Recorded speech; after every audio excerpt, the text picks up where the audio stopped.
Tomorrow, President Trump heading to the Buckeye State, Ohio, where he'll visit a manufacturing plant. This as gains in manufacturing jobs have pushed Ohio's unemployment rate down to 4.7%.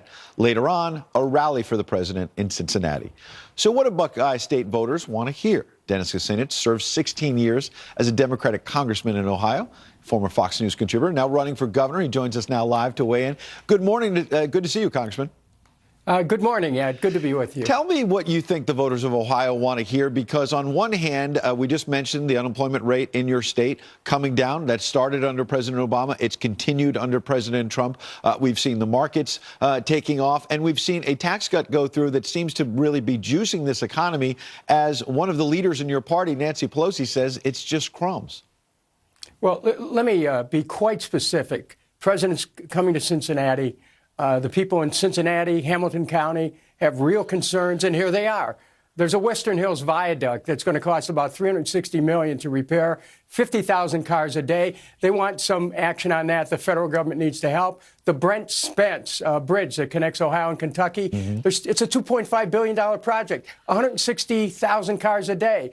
We need help on infrastructure in Ohio. Those projects are critical. And you know what? People don't want any privatization. They don't want any tolls. And finally, Ed, sewer bills have gone up in Hamilton County about 400% in the last 10 years.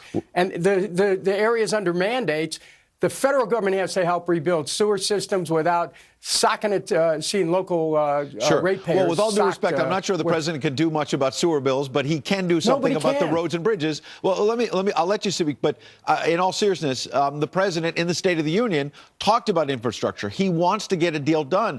But your colleagues on the Democratic side don't seem to want to work with him, whether it's DACA, whether it's infrastructure.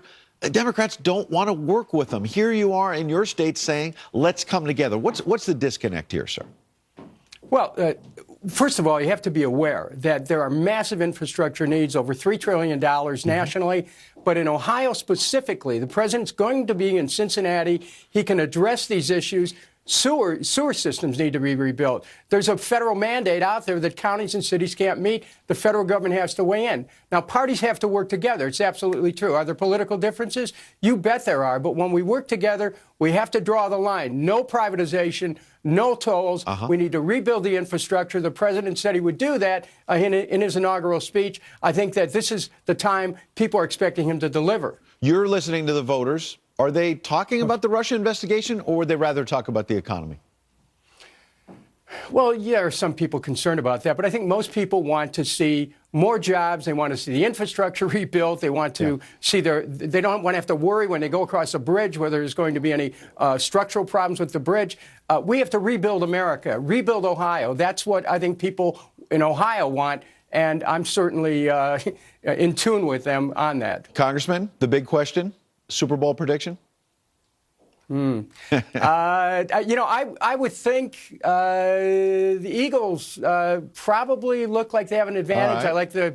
I like the Patriots, but I have to tell you, I think the Eagles are going to take it. All right, one thing we know for sure, the Browns aren't there. You're the former mayor of Cleveland. Hopefully you'll have better luck in the governor's race. It's good to see you as always, sir. Oh, thanks. All right.